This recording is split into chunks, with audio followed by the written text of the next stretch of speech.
Te escucho. Listo, listo, ya estamos grabando.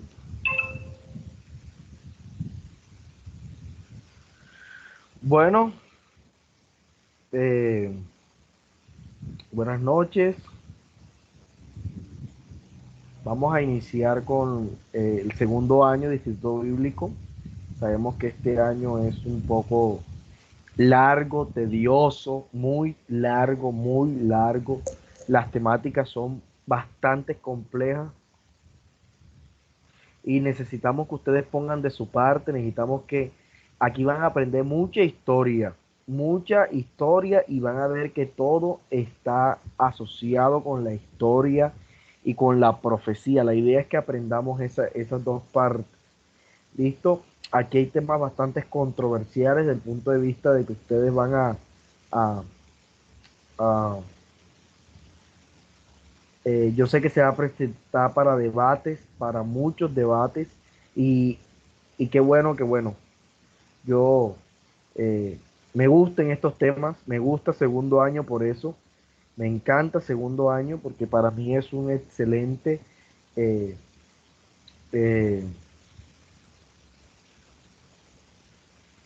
excelente año donde se aprende lo básico. Si usted aprende bien en segundo año, le garantizo que vas a quedar, mejor dicho, eh, vas a quedar totalmente preparado. La idea es esta semana vamos a tratar, o sea, entre hoy y mañana, Profetas 2 todo lo que más podamos, ¿ya? De Profetas 2. Eh, ¿Qué se te viene a la mente cuando hablamos de profecía,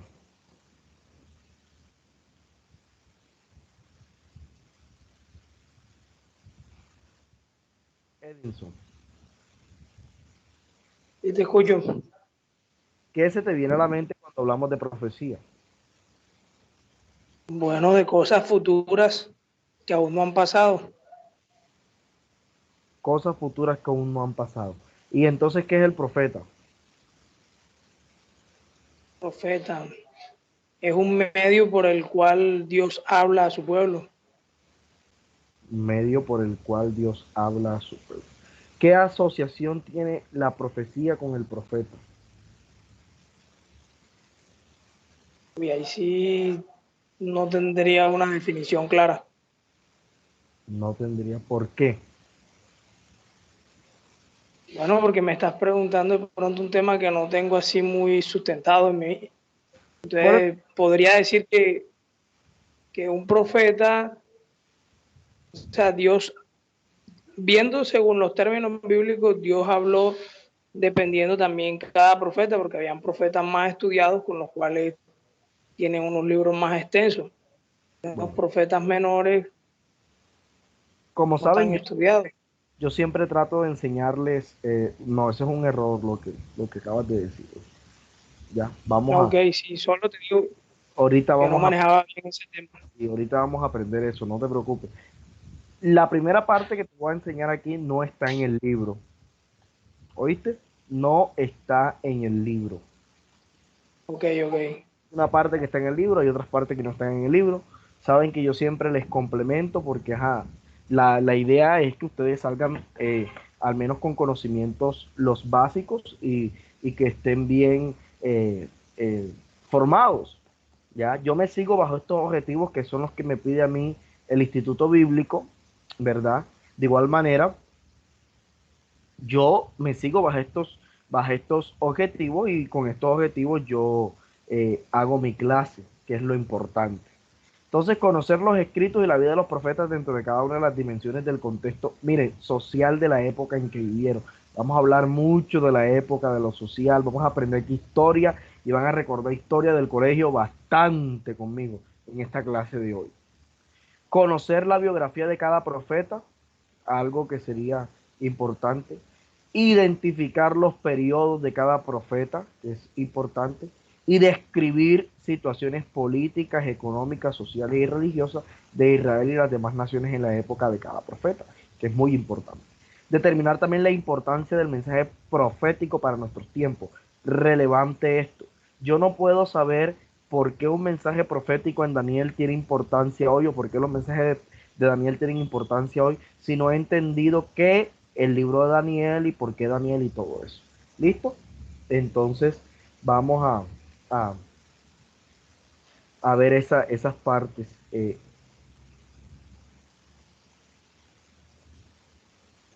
¿Listo? ¿Alguna pregunta?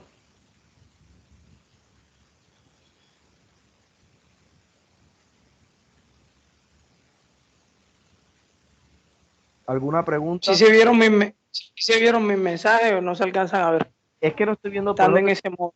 por eso te dije que me hablara, porque no estoy viendo mensaje, porque estoy directamente en la diapositiva. Ok, ¿Ya? ok, ok. Bueno, Entonces cuando sea así, me hablas, porque no estoy viendo eh, las bueno, dale. ¿Ya ves las diapositivas ahí? Sí, sí, la estoy viendo clarita. Bueno, listo. Entonces vamos a empezar.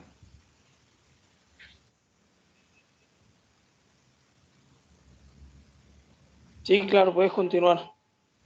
Listo, bueno. Entonces, vamos a irnos desde un punto de vista conceptual. Vamos a hablar acerca de qué es profecía y todo eso. ¿Listo? Entendido. Entonces, ¿qué es un profeta? Vamos a definir desde un punto de vista qué es profeta y qué es profecía. Si nos vamos desde la parte del castellano, el profeta, ya yo esto se los expliqué en el año pasado, pero vamos a retomarlo. El profeta es una persona, vamos a tener, porque es una persona, ¿verdad?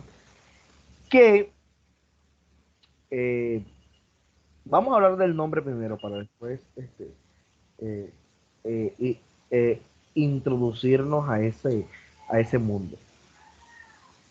La palabra profeta tiene dos partes, una proposición y un verbo. ¿Listo? Una proposición y un verbo. La palabra profeta tiene una proposición y tiene un verbo. ¿Ok? Cuando hablamos de la proposición, que es pro, ¿listo? Esto tiene un valor de lugar, que tiene que ver con localidad y lo que significa que está, o sea, delante o en presencia de. Entonces decimos, un profeta siempre está delante o en presencia de. Ya sabemos de quién, de Dios. ¿Ok? Ahora, habían falsos profetas o profetas de Artema, profetas de Baal. Eran personas que estaban delante de quién, de Baal o de la diosa Cera, respectivamente. Pero aquí un profeta en términos generales está en presencia de. ¿Listo? El verbo femi, ¿listo?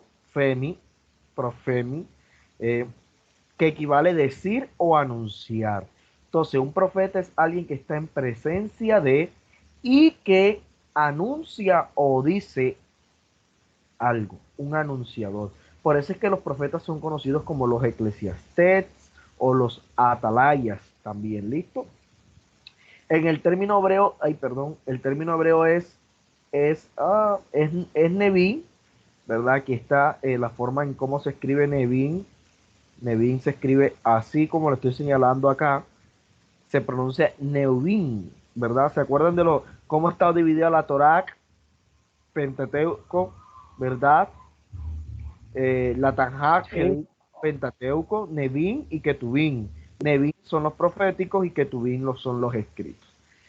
Entonces, un profeta ya sabemos qué es eso. ¿Qué significa hoy el ministerio profético? Ya, la profecía, el profeta no es un don. Ojo con esto. El profeta es el ministerio. Ministerio. ¿Ok? ¿Me estoy haciendo entender? ok. Sí, pastor. Bueno, listo.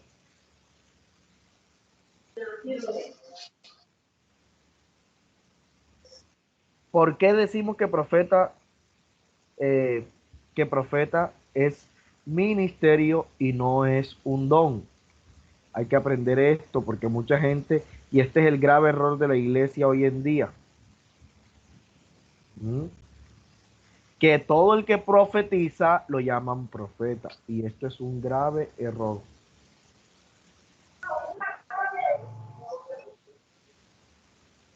Este es un grave error. ¿Ok? Ok, ok.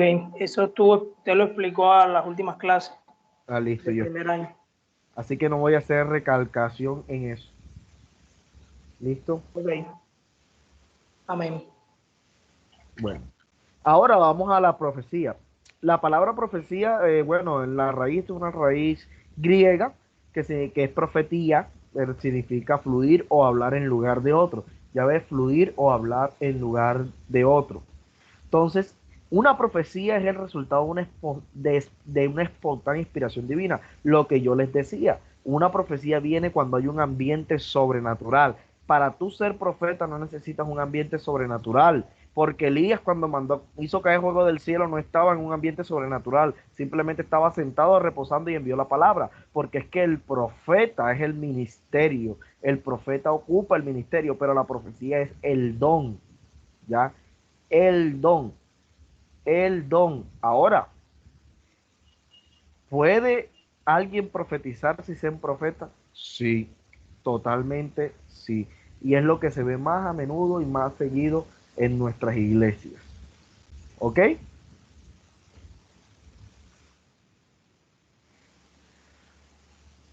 Entendido, pastor. Listo. Entonces vamos a enseñar unas cosas que no están ahí en el libro y que a mí me gustan y que yo se las enseñé en el año pasado, pero que, mejor dicho, eh, yo sé que Bueno retomarla. exactamente, que son estas palabras, revelación. ¿Qué es una revelación? La revelación viene de un verbo, vamos a hablar aquí etimológicamente y después vamos a hablar con lo que es. Esto es como para que ustedes tengan una conexión de todo. Viene de un verbo que es también apocalipsis, el mismo de profecía, revelación, apocalíptica, algo parecido, ¿verdad? Y de un latino o de un que es revelare. Su significado en el lenguaje común es dar a conocer algo que estaba previamente escondido. En el sentido teológico hablamos de que revelación es quitar el velo o quitar lo que está oculto detrás del velo. Eso es revelación. Ya teológicamente decimos, miren, estamos hablando una parte etimológicamente y ahora vamos a hablar teológicamente, que es lo que nos compete acá. Eh, que es la manifestación libre de Dios al hombre dentro del marco histórico, o sea que una revelación siempre se da dentro de un marco histórico, o sea, una dispensación, ¿ya? La revelación, ¿verdad? Es gratuita y aporta novedades sobre Dios que llama al hombre de fe y de este modo lo justifica. Esto es lo que la teología nos, nos, nos, nos enseña acerca de ello, ¿ya? Entonces, ¿qué más podemos decir? Que la revelación también tiene unas partes ontológicas, o sea, que como por ejemplo, Dios se revela por pura iniciativa suya, lo que pasó con Abraham. Eso es revelación. Dios le dijo a Abraham, sal de tu tierra y de tu parentela y vete a la tierra que yo te guiaré. Eso se llama revelación. Dios se le reveló, a Abraham se le mostró. Abraham no conocía a Dios. Abraham servía a dioses ¿qué? ¿Qué tipo de dios eran los que servía a Abraham? ¿Cómo se llamaba el Dios de Abraham? Ya empiezo yo a preguntar, esa clase la di yo el año pasado. ¿Cómo se llamaba el Dios que adoraba? Bueno, esa información ahora mismo se me escapa, pero sé que era de los dioses cananeos. Era, Él hacía parte, no, él no hacía más, parte no cananeo, acuérdate que Abraham viene de Caldea, de Ur de los Caldeos, por eso, de Ur de los Caldeos, pero no retengo el nombre del dios que él adoraba. ¿verdad? Que-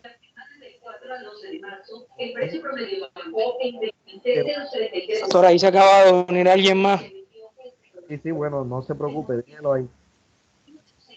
aunque se presente y aporte también. No se preocupe. Siga. Estoy tratando de recordar. Bueno, bueno. te lo voy te lo voy a dejar ahí de tarea para ver cómo se llamaba el Dios que adoraban el papá de Abraham. ¿Todo bien? Entonces,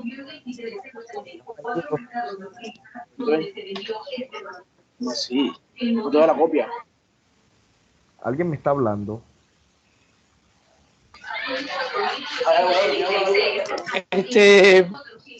No, yo pensé que era el que se había unido, pastor.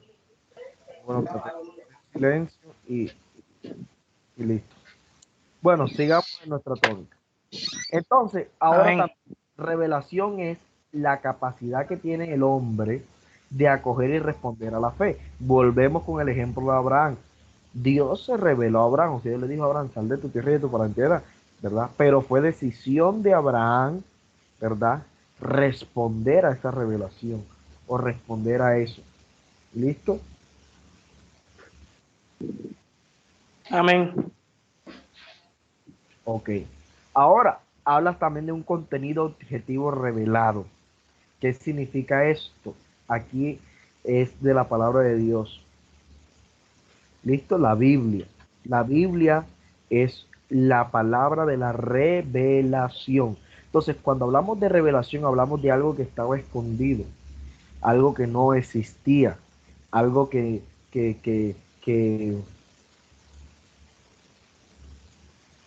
¿cómo es que se llama? Que nadie conocía. ¿Listo? Por eso es que cuando yo digo Dios me reveló, significa de que es que eso no existe. Es como si yo te dijera que tú inventas algo, por ejemplo, algo que no existe. Inventemos algo. ¿Qué tienes tú en tu mente que tú sabes que no existe? A ver. Los extraterrestres. Por eso los extraterrestres no existen ya. ¿Y qué tal que tú descubras uno? ¿Eso cómo se llama? ¿Hiciste una qué? Revelación. Una Una revelación. revelación.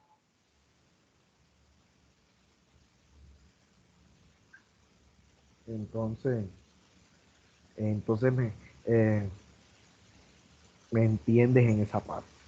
Listo, entonces ahora vamos a otro sector. ¿Entendiste lo que es la revelación? Necesito que Sí, sí, entiendas pastor. yo ahorita que esté, porque ahorita vamos a encontrar que cuando hablemos, y Dios le reveló, y usted me dice, pero ¿cómo así? ¿Qué revelación? Yo necesito que ustedes estén en los zapatos, que ustedes entiendan eh, Amén, amén. de qué se trata el asunto, porque imagínense. Vamos a una palabra que me encanta a mí y es inspiración. Me voy a esto para ser rápido. Es el poder de Dios que capacita al hombre para escribir perfectamente la verdad. Mira aquí, revelada. O sea que cuando a mí Dios me revela algo, yo ahora se los voy a mostrar en la siguiente diapositiva, van a entenderlo mejor, pero vamos a hablar desde la parte teológica porque usted tiene que tener un conocimiento teológico. Como les digo, esto no está en el libro, ya. Cuando Dios me revela a mí algo, esa sola revelación no basta, no es suficiente, ¿ya? El hombre tiene que tener una capacidad, ¿verdad? Para descifrar lo que se le está revelando. A eso se le llama inspiración. Aquí miren lo que dice la definición teológica. Es la operación divina ejercida sobre autores humanos. ¿Por quién? Por Dios. Le revela el mensaje a escribir. Custodia su trabajo para que no haya ¿qué? Errores. O sea, Dios te da la revelación, pero necesita de que tengas la capacidad, ¿verdad? De escribir. O sea que la Biblia, por eso es que dice aquí, segunda de Timoteo, miren, segunda de Timoteo 3:16 dice que toda la escritura es que inspirada por quién? Inspirada por Dios. Por Dios. Dios.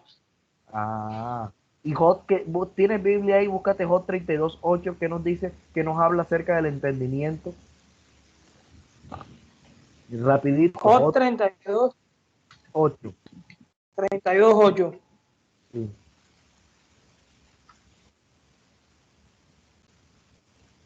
Ciertamente,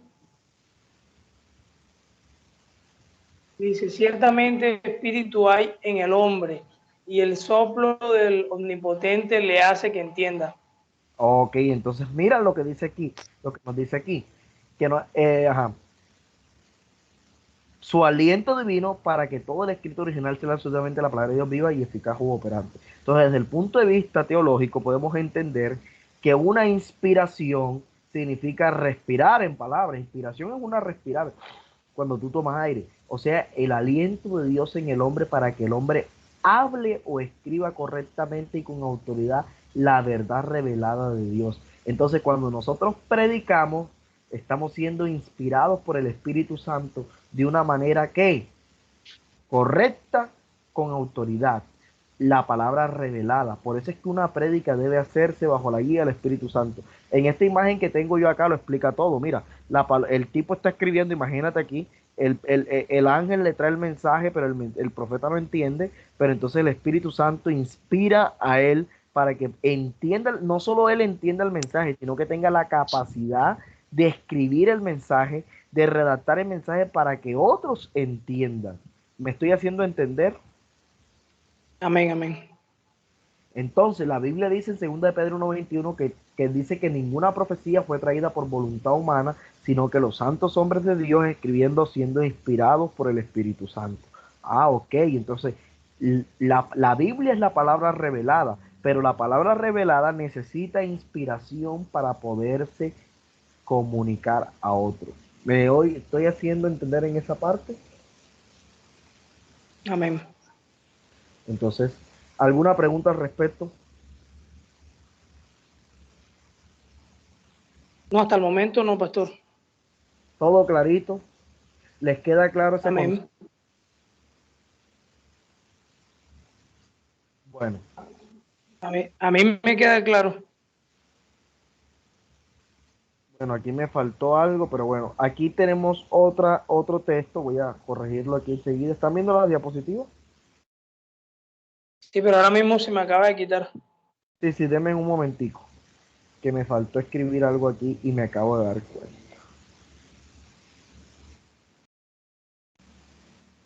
Pastor, una pregunta un poco no tan fuera de la clase. Estos videos se pueden descargar de la aplicación. Sí, claro, usted lo descarga, por eso queda acá, pero tienen 30 días para que lo descarguen en el Ok, computador, ¿ok? Y después los veas con detenido en tu casa. Eso es lo bueno de la virtualidad. amén. Ah, ok, sí estaba, pero no estaba coloreado. Ya. Entonces vamos a la siguiente palabra. Uh, uh.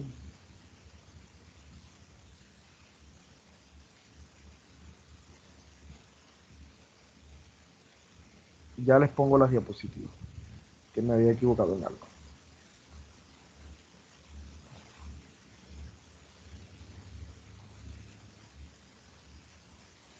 Listo. Ahí la están viendo.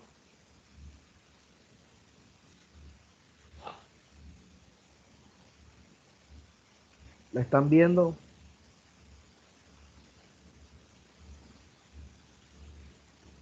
¿Me escuchan? Sí, ¿Me oyen? ya la estoy viendo. Ok, bueno, listo. Sí, ya lo Entonces, estoy escuchando. ahora vamos a otra parte. Iluminación. ¿Qué es la iluminación? Vamos de la parte teológica y después vamos a la parte explicativa eh, eh, correcta. Es la actividad propia del Espíritu Santo que complementa la inspiración. O sea, el Espíritu Santo te inspira para que tú no solamente tú entiendas el mensaje, porque eso es inspiración.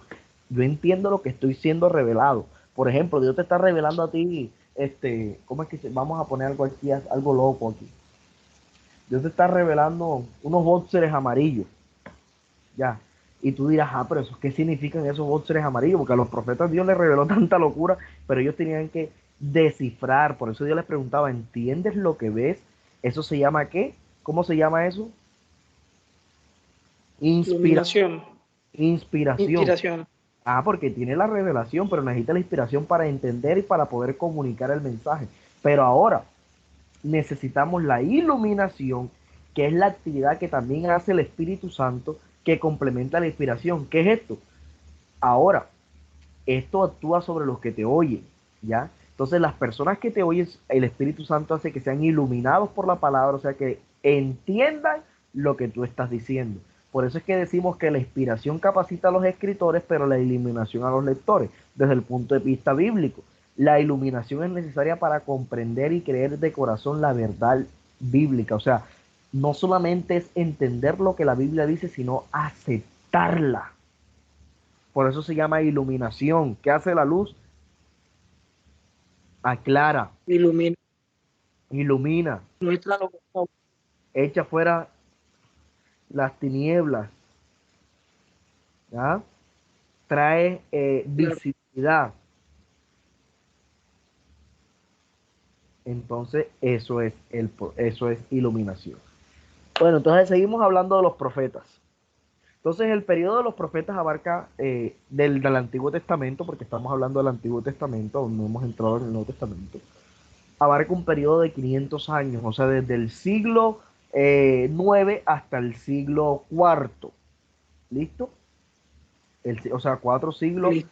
antes de Cristo, o sea, desde el siglo 9, o sea, 9 siglos antes de Cristo, y esto se los expliqué el año pasado cuando les hablé sobre qué significa antes de Cristo y qué significa después de Cristo, y por qué lo sumamos al revés, y listo, y todas esas cosas. No voy a entrar en materia de eso porque ya eso lo enseñé. Entonces, 9 siglos antes de Cristo y hasta 4 siglos antes de Cristo. ¿Listo? El último de los profetas del Antiguo Testamento fue Juan el Bautista. Entonces tenían varios títulos: Atalaya, hombre de Dios, varón de Dios, hijo de hombre, siervo de Jehová, mensajero de Dios, vidente. La palabra vidente proviene del hebreo roé y se halla 11 veces en el Antiguo Testamento. Hay profetas que son profetas videntes. Si hacemos un triangulito así, diciendo cuáles son los profetas más grandes, podemos decir que un profeta vidente es la máxima, lo máximo del profeta, ¿ya? ¿Por qué? Porque es alguien que tiene una visión penetrante, penetrante. No todos los profetas son videntes, ojo con eso, pero todos los videntes pueden ser profetas. ¿Listo? Ahora, ser vidente no es que yo vea una visión, como te digo, tener una visión penetrante. Y mira lo que dice la visión penetrante del profeta. ¿Me hice entender en esa parte? Sí, pastor. Bueno, las características de los profetas en el Antiguo Testamento, ¿cómo era? Tenían que ser hebreos y del linaje nativo de David. Se distinguían por el carácter austero e individualismo. ¿Cómo así? Eran de un carácter fuerte, fuerte, fuerte. Y individualistas, ¿por qué? Porque los profetas siempre trabajaban solos prácticamente. La convicción de haber sido llamado por Dios, era Dios quien certificaba el llamado del profeta. Tenían una conciencia plena acerca del consejo divino, ya ellos participaban como consejeros divinos. Todos los reyes, aunque eran reyes, tenían que someterse a un profeta, o sea que el profeta era mayor que el rey en el reino. ¿Me acabo de entender? Era Amén. era el representante del reino de Dios en la tierra, eso era el profeta. Actuaban energéticamente en circunstancias en lo que los demás no lo hacían por temor, lo que hizo Elías con los profetas de Baal y todo eso.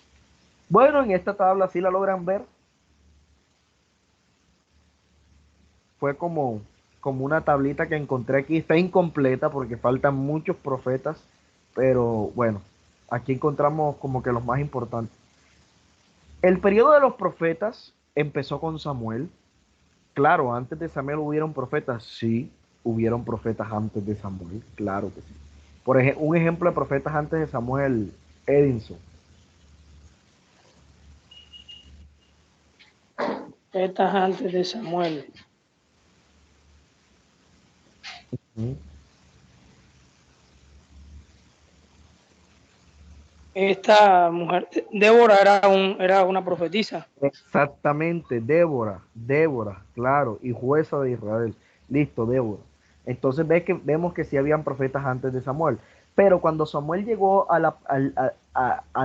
como profeta y sacerdote, porque Samuel era profeta y sacerdote, recordemos que Samuel vivía en el monte de Efraín, pero Samuel era de la tribu de Leví. Hay que tener eso claro, porque mucha gente dice que Samuel Amén, era amén. de Benjamín y eso es un error. Él vivía en el monte de Benjamín, pero era de la tribu de Leví.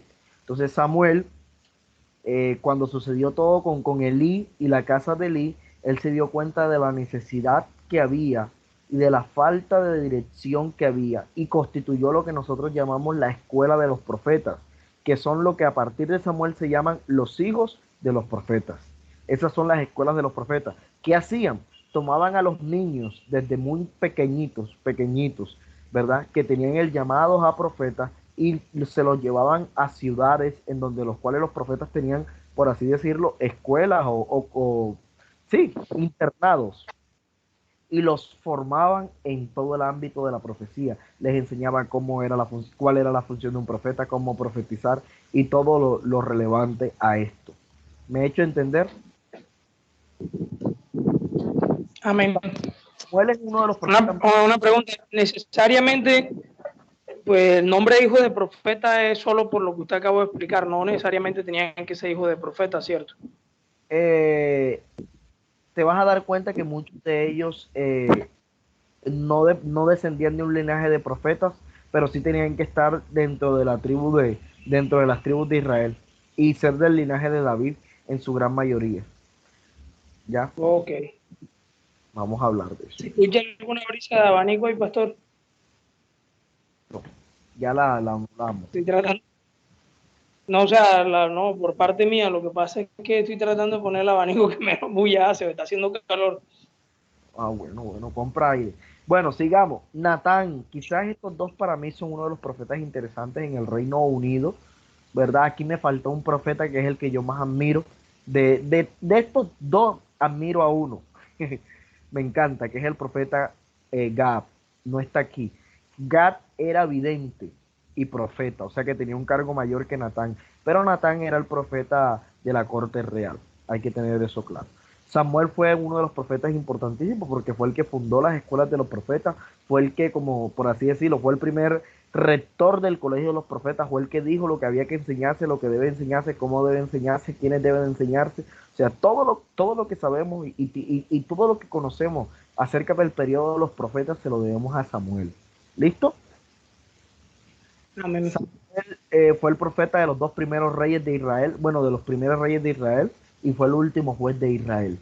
¿Listo?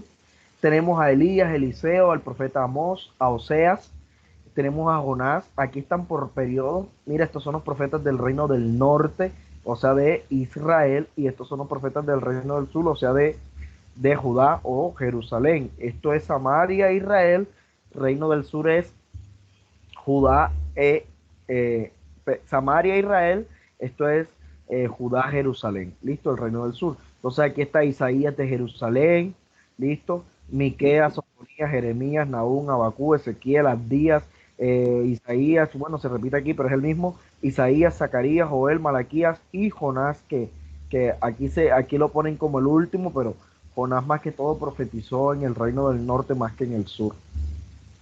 ¿Okay? Bueno, aquí les traje esta gráfica que me encantó, me encantó, me encantó. Estos son de lo que yo les decía, miren a Jonás por aquí. Esta es la gráfica más exacta. Miren a Jonás, aquí está Jonás. Listo, esta es la cronología de los profetas. Aquí hablan de profetas mayores y profetas menores. ¿Por qué se dice esto? Se dice es por el tamaño de los libros, pero esto no es así. Esto está totalmente errado. ¿Listo? ¿Ok? Esto está errado. Entonces tenemos que uno de los principales profetas, Abdías, profetizó 850 años antes de Cristo, ¿verdad? O sea, 850 años antes que Cristo viniera. ¿Listo? Tenemos al profeta Joel y a Jonás aquí. Jonás aquí profetiza la caída del reino de Asiria que se dio unos años después. O sea, Jonás esto profetizó hasta el año 770 y la caída de Asiria se dio en el año 722, que fue cuando Nínive era la capital de Asiria. Profeta Amós, el profeta Oseas y el profeta Isaías y Miqueas en todo este periodo de tiempo. Tenemos a Abacú y a Nahum antes, y la caída de Babilonia, de Judá por Babilonia está Jeremías, Ezequiel y Daniel. Y aquí vienen los años de la cautividad, que fueron 70 años por todo. Después de ellos tenemos a tres profetas que son los profetas se puede decir desde que se acabó el cautiverio, que son Ageo, Zacarías O exílico. y Malaquías, o exílicos, estos tres. Abacú es preexílico. Bueno, también Abacú entra entre los profetas exílicos porque él profetizó mientras se dio el transcurso del exilio. Yo creo que la expliqué así, a grosso modo. Eso no está en el libro, pero bueno. Me encantó esta frase que sí está en el libro. Si la puedes leer, Edinson. Para entender correctamente el mensaje de cada profeta, se debe hacer un trasfondo de su momento histórico. Charles Freiberg. Ok, ¿qué entiendes de la frase? Que hay que entender la situación en la que estaban viviendo. Hay que saber un poco más en qué momento fue escrita la profecía. Ok. Tienen que saber historia. Me voy a volver cansón en esta clase. Demasiado cansón con la historia. ¿Listo? Empecemos con el primer Okay. profeta. Vamos a ir rapidito, que ahora es 8:45. Vamos a ver hasta dónde ya vamos. ¿Quién fue el profeta Jeremías? O Jeremías. Jeremías. Jeremías era sacerdote por nacimiento, hijo del sacerdote Hilcías. Fue el profeta que antecedió a Ezequiel y a Daniel. O sea que, mira lo que hablamos, de que no todos los profetas descendían de profetas. Como por ejemplo, Jeremías era hijo de sacerdote, o Jeremías era un sacerdote. Jeremías era descendiente de, eh, ay, creo que lo tengo por acá adelante, se me olvidó. Bueno, ahorita no me acuerdo, cuando me acuerde se los digo. Bueno, entonces él era hijo del sacerdote Hilcías, contemporáneo de Ezequiel y anterior a Daniel. A Jeremías se le atribuyen varios libros. Jeremías, el libro de Jeremías, el libro de los reyes y Lamentaciones. Listo, escribió estos tres libros. Los reyes de Israel. Fue Jeremías quien los escribió. Pero ahorita vamos a entender, Pero ambos, primera y segunda, pastor. claro, porque acuérdate que esos libros eran uno solo. La Septuaginta fue quien los dividió. Ok, ok. Jeremías era de Anatot. Anatot es una ciudad que quedaba en el Monte de los Olivos, a 4 kilómetros cerca de Jerusalén. Él vivió en Anatot porque a los sacerdotes los habían expulsado de su ciudad y se fueron para Anatot. Entonces Jeremías era de Anatot, listo, cerca del Monte de los Olivos. Listo. Pertenecía a la región de Benjamín, o sea que era un benjamita.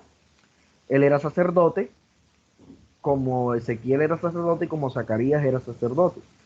Listo, fue sacerdote por generación, o sea, porque eran el sacerdote de sangre, los sacerdotes sí eran por sangre, y profeta por orden divina desde su nacimiento. Su ministerio alcanzó 40 años, duró profetizando Jeremías, 40 años. Fue llamado a la edad de 13 años en el reinado de Josías, cuando el rey Josías llevaba 13 años en el reinado. Josías fue el rey que empezó a reinar a la edad de 8 años. ¿Listo? Inició en el año 627, o sea, 627 años antes que Cristo viniera, y terminó o murió en el año 587 antes que Cristo viniera. No sabemos dónde murió Jeremías. Listo, para entender Jeremías tenemos que conocer el reinado de los reyes de Judá. Voy a tratar de ser, como les digo, para poder entender los libros proféticos hay que saber historia bíblica.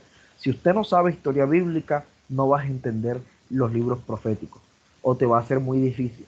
El de los libros proféticos, el más difícil es Ezequiel.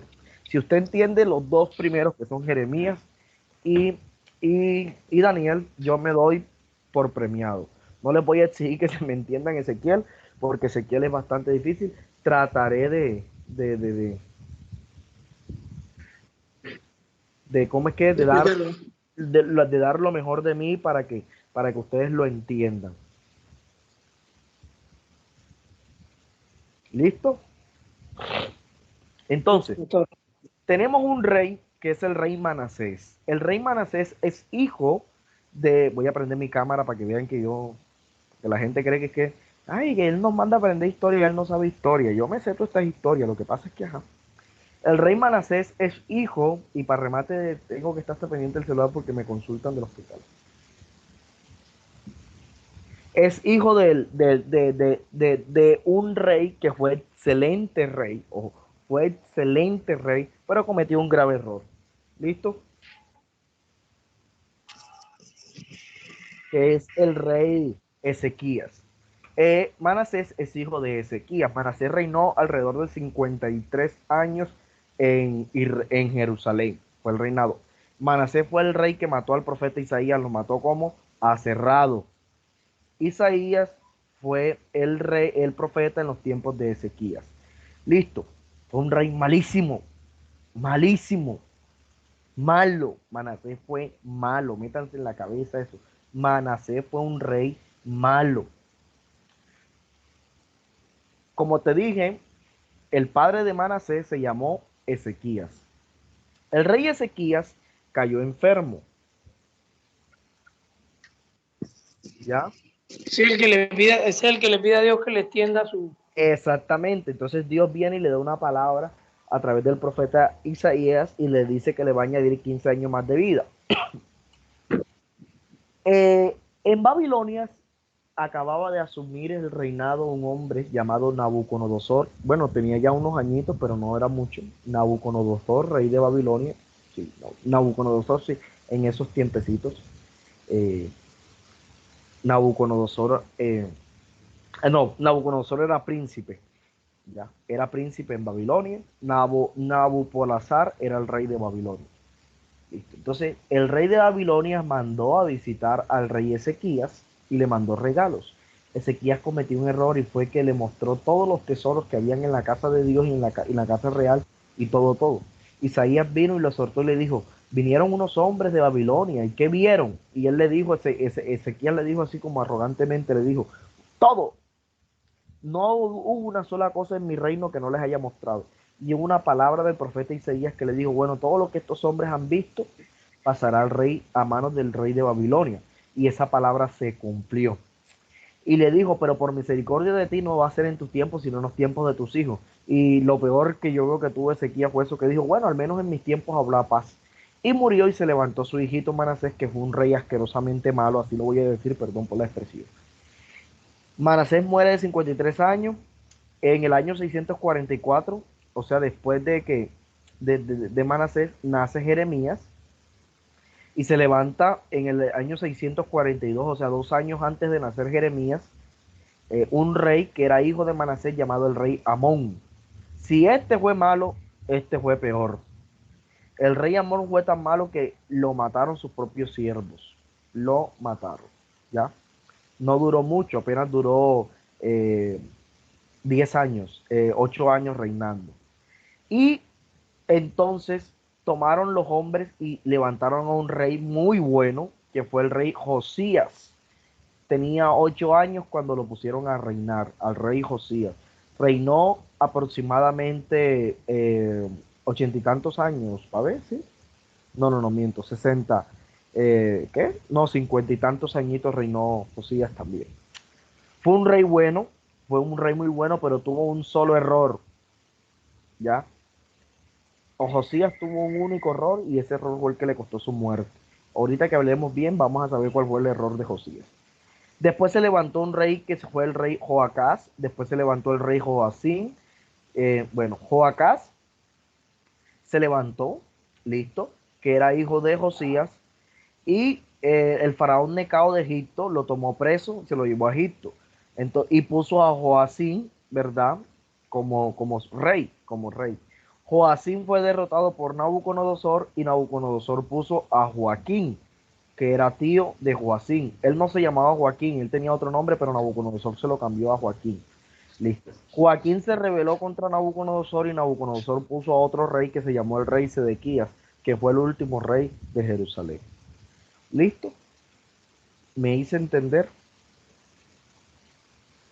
Un resumen de historia. ¿Me entendieron todo eso? Por eso busqué un mapa conceptual para que me entendieran. ¿Me entendieron el resumen de historia? Bueno, listo. Vamos a ver si nos da tiempo de explicar el libro de Jeremías completo. Bueno, 3 grandes eventos que marcaron en el libro de Jeremías. La batalla de Megiddo. ¿Qué pasó en la batalla de Megiddo? Necesito que, por favor, esto lo repasen y lo estudien para que ustedes entiendan qué pasó con Jeremías. Megiddo era una fortaleza o un lugar que tenía propiedad el faraón Necao de Egipto. Cuando Josías, este rey que yo les dije, este rey bueno, después de que se levantaron estos dos reyes que fueron malísimos, Josías fue un reformador. Él a la edad de 18 años reformó, hizo que derrumbó los lugares altos y todo lo que hizo, ¿verdad? Pero su error fue este. El faraón Necao, ¿verdad? El faraón Necao salió de Egipto en guerra para ayudar al reino de Asiria. Asiria fue el reino, yo creo que tengo, a ver, bueno, aquí, sí, aquí se los explico. Bueno, Asiria fue el reino que destruyó a Samaria y a Israel. ¿Listo? Porque primero fue destruida Israel, que eso lo vimos el año pasado, y después fue destruida Jerusalén. Entonces, Asiria era la potencia mundial. Vamos a poner el ejemplo, Asiria era la unión, era Rusia. ¿Listo? Asiria era Rusia.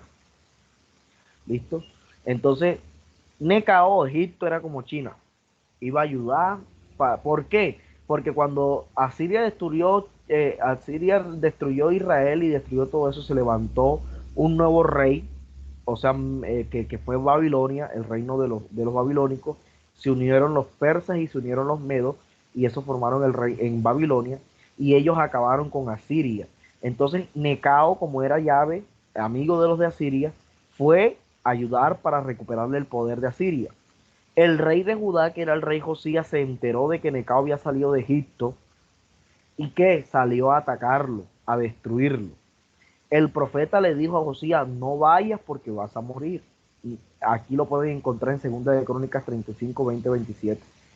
Josías es la única vez donde leo en la Biblia donde desobedece, y ahí se murió Josías en la batalla de Megiddo, y lo mató el faraón Necao. ¿Listo? Ahora, el faraón Necao no pudo recuperar y se regresó para Egipto. Entonces Babilonia, la capital de Babilonia, que era la que estaba peleando por quién era la nación más fuerte, al ver que Necao quería ayudar a Siria, peleó con Egipto en lo que llamamos la batalla de Carmesquís. Esto fue profetizado por el profeta Isaías, y destruyó a Necao y se adueñó de Egipto. ¿Listo? Se adueñó de Egipto. En su camino de Egipto, él captura a Jerusalén. ¿Listo? O sea que Babilonia capturó, se convirtió en la potencia mundial de todo. Babilonia es como un Estados Unidos, se adueñó de todo. Se adueñó de Asiria, de Asia Menor, se adueñó de Babilonia, se adueñó de Palestina, de Judea, de Jerusalén, y se adueñó de Egipto. Se adueñó de todo. Eso fue lo que hizo Nabucodonosor, rey de Babilonia. ¿Me entendieron en esa parte de historia?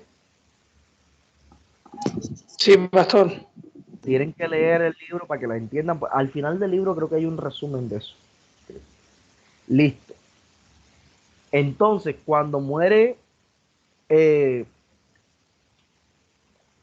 Josías, levantan a su hijo Joacín. Este fue malo.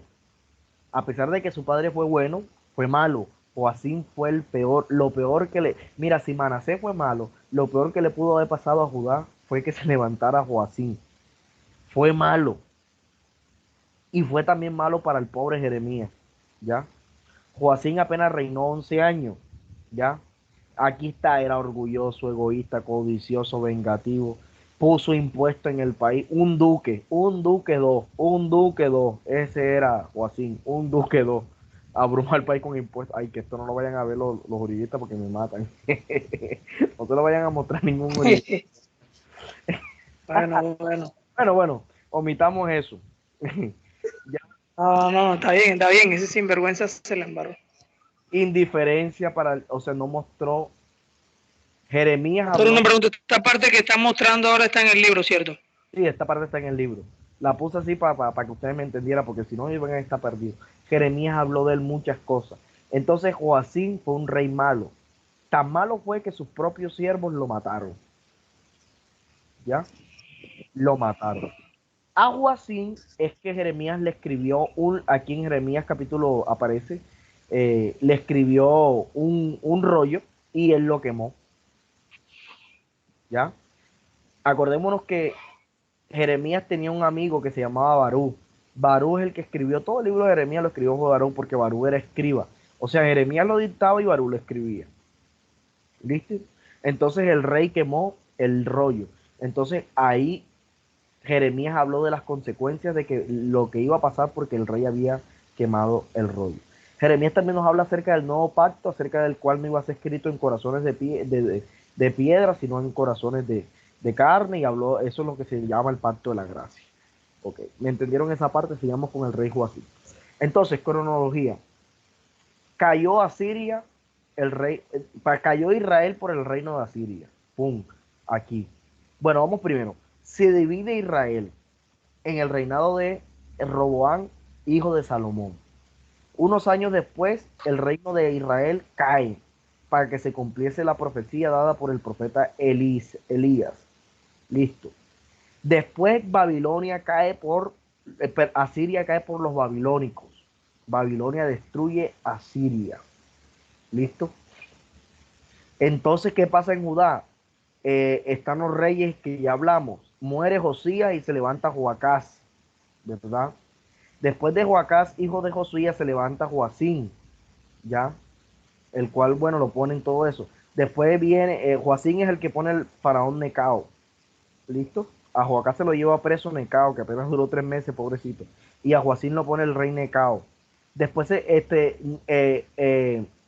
Babilonia toma a Judá y coloca a Joaquín, que era tío, tío de Joacín, ¿ya? Era tío de Joacín. Dura apenas 3 meses, ¿listo? Y después lo cambia por Sedequías, ¿ya? Pero estos fueron muchos años después. Primero, antes de estos dos reyes, de Joaquín y de Sedequías, Babilonia mata a Necao, que era el faraón de Egipto. Y entonces se adueña de todo lo que Egipto tenía en su poder. El libro de Jeremías nos hablan de 3 deportaciones. ¿Qué quiere decir deportaciones? La primera deportación de Judá es el momento en el cual Nabucodonosor se conquistó a Jerusalén, que fue en el reinado de Joacín. ¿Qué pasó? Él, en el reinado de Joacín, Joacín, él llega, ¿verdad? Y hace la primera deportación. Se lleva a toda la gente pudiente, a toda la gente poderosa, los príncipes, se llega y se adueña de aquí, de los que estaban aquí, y a todos se la lleva por Babilonia. Esa es la primera deportación, o así. Esto ustedes tienen que complementar, porque si yo me pongo a explicar todas estas deportaciones, no me va a dar esta horita que tenemos, y mire, ya son las 9. ¿Listo? Entonces, eso es lo que pasa. En la segunda deportación, en el reino de Joaquín, Nabucodonosor se encuentra que Joaquín se le quiere parar, no le quiere hacer caso, y entonces, ¿qué hace? Se lo lleva a él preso y a 10,000 más. En esta segunda deportación es donde se lleva a Daniel y a todos los hombres a los amigos de Daniel y al resto del pueblo. ¿Me hago entender? Se lleva el oro, se lleva todo. En la segunda deportación, esta es pregunta de examen, ¿en qué deportación se llevó y en qué rey se llevó Nabucodonosor? Esto lo pregunto yo siempre en examen, así tal cual. Dígame el nombre del rey y cuál deportación fue en la que Nabucodonosor se llevó a Daniel, en la segunda deportación. La primera deportación lo que hizo fue que se llevó a Joacín y a los príncipes, pero aquí se llevó a 10,000 hombres, a los principales, a todo esto, y dejó solamente a los pobres. Dejó solamente a los pobres los dejó. Aquí se llevó a los guerreros, se llevó a toda esa gente, se lo llevó, y aquí solamente dejó a los pobres, ¿ya? Cuando se levantó el rey Sedequías, estoy resumiendo todo el libro de Jeremías.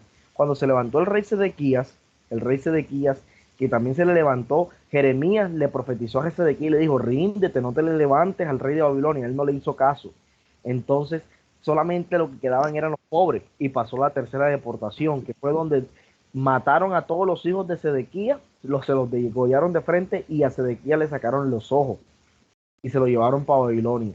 Aquí se dio la última deportación y fue donde se destruyó completo Jerusalén, que quemaron hasta el suelo y se destruyó el templo, mejor dicho, y se acabó con Jerusalén. Una parte del pueblo se fue para Babilonia porque eran pobres y eso no les importaba a, a, a Nabucodonosor, y otra parte del pueblo se fue para Egipto. Cuando pasó la segunda deportación, me devuelvo, Nabucodonosor le dice a Jeremías que si quiere irse para Babilonia, que él lo va a apoyar, lo va a cuidar. Jeremías no, Jeremías prefirió quedarse en Jerusalén. Cuando pasó la tercera deportación, Jeremías se fue para Egipto. Jeremías terminó sus últimos años en Egipto. Listo, ya esto para acá todavía no nos interesa porque esto es harina de otro costal. Entonces, eso es el libro de Jeremías. Lo expliqué rapidito, pero lo expliqué. Jeremías habla del desastre, el fracaso y la hostilidad. Fueron excepciones vividas por Jeremías. Algunos otros profetas tuvieron al menos éxitos ocasionales. El pobre Jeremías nunca vivió un éxito, siempre vivió fracaso, desastre, hostilidad y humillaciones. Predicó a oídos sordos, corazones endurecidos. Fue el último mensajero de la nación santa, porque después de Jeremías ya la nación era incurable, estaba pegada a los ídolos, y fue una figura solitaria y patética, así como está en esta imagen que les puse aquí. Pobre Jeremías, lo tiraron a una cisterna, lo amarraron, le pegaron, lo estuvo preso, mejor dicho. Si yo me pongo a resumirles todo el libro de Jeremías, no termino hoy, pero estos son como los hechos más importantes y teológicos, aquí están. ¿Qué me interesa que ustedes se aprendan? ¿Cuándo cayó el reino del norte? ¿Cuándo cayó Asiria? ¿Cuándo los reyes estos reyes? Tómenle, esto ustedes tienen que leer historia bíblica. Esto está en el libro de Segunda de Reyes. Si ustedes leen el libro de Segunda de Reyes, ahí van a encontrar cortico y para que no se lean todo Jeremías. Porque váyanse el reinado de Josías, leen el reinado de Acaz, el reinado de Joaquín y el reinado de Sedequías. ¿Cuándo sucedió la primera deportación? Miren aquí la segunda deportación en el año 597 y la tercera deportación cuando destruyeron el templo. ¿Listo? Acuérdense que Jeremías,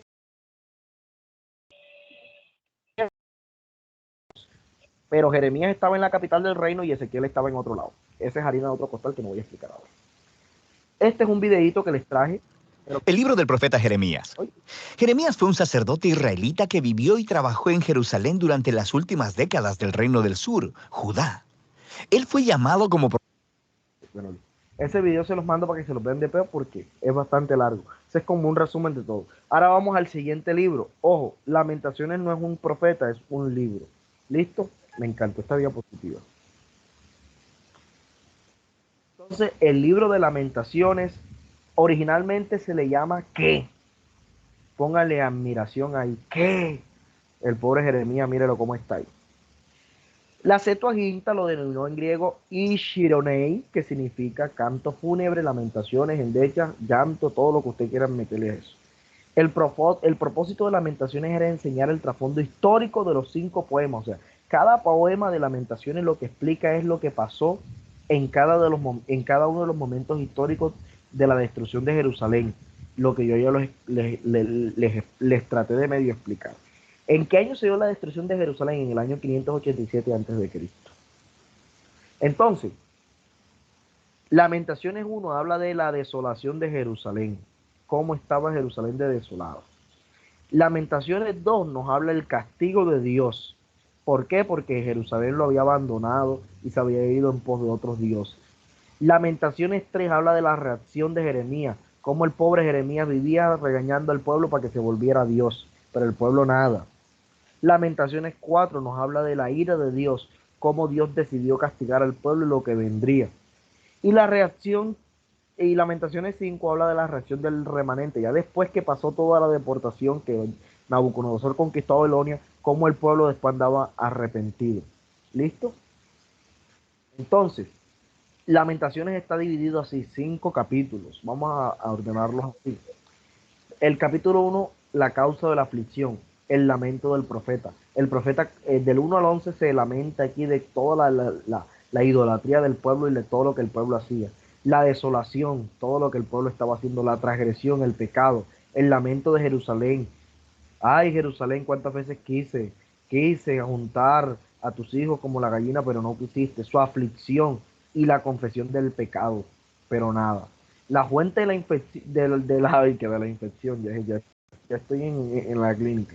La fuente de la aflicción, la indignación de Jehová, cómo Dios, lo que Dios sentía, eso nos muestra el capítulo 2, lo que Dios sentía acerca del pecado que estaba acá, el duelo del pueblo y la petición de Jerusalén, lo que se les estaba pidiendo, la esperanza en medio de la aflicción, el clamor de los que sufren, pobrecitos, el salmo de la fidelidad de Dios, ¿ya? Y la oración de confesión y salvación. Tenemos que tener en cuenta que en el libro de Lamentaciones no están escritos todos los lamentos que escribió Jeremías. El resto están en el libro de los Salmos. ¿Listo? O sea que hay salmos que escribió Jeremías que son los salmos de lamento, como el Salmo 100, ya les digo, el Salmo, se me fue la paloma.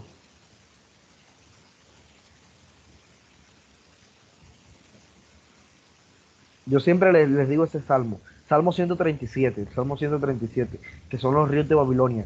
On the rises Babylon. Esa canción es evangélica porque ese es el Salmo 137 cantadito. Léanse el Salmo 137 y váyanse la canción en inglés y se dan cuenta que es el mismo salmo. ¿Listo? Los resultados de la aflicción. Todo lo que pasó, la invasión por medio de Nabucodonosor, las causas de la invasión y la retribución contra Edom. ¿Por qué contra Edom? Porque cuando a Jerusalén le estaban destruyendo, la gente de Edom se burlaba de Jerusalén. Por eso es que aquí se levanta el sacerdote, el profeta Abdías, y profetiza la destrucción de Edom por andar burlándose de Israel. ¿Listo? Y la oración en medio de la aflicción. ¿Listo? Eso es lo que tenía para enseñarles el día de hoy. El libro de Lamentaciones es un libro único en el Antiguo. Los videos. Y mañana continuamos con Daniel, que créanme que es bastantico. Miren todo lo que tenemos para hablar de Daniel nada más. Y Daniel y Ezequiel. Y esos serían los profetas 2. Preguntas, dudas, inquietudes, sugerencias.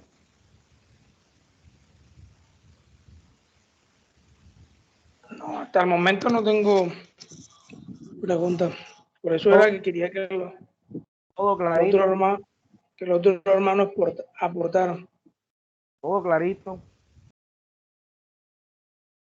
Todo clarito. Sí. Bueno, Amén, amén. Entonces esa diapositiva la puedes mandar al grupo. Esa diapositiva. Después que dé la clase. Ok. No, pero la de hoy. No, porque son todas. Mañana, después que termine todo, se las mando, pero en formato PDF, porque esa diapositiva duré 8 horas haciéndola, o más de 8 horas haciéndola. Porque esta nueva virtualidad me ha puesto más trabajo a mí. Así que... Ok. Pero si todo eso está ahí, léanse el documento. Al final del documento hay un resumen, pero no van a entender el resumen si no ven primero la clase y todo eso. Ahora, ¿me entendieron todo? ¿Seguro que no hay preguntas? Por mi parte, no. Por eso quería que el hermano que está conectado cierre el aporte. Bueno, si no hay preguntas, entonces 9:13 yo creo que cumplimos. Hemos cumplido, ¿verdad? Vamos a dejar de grabar.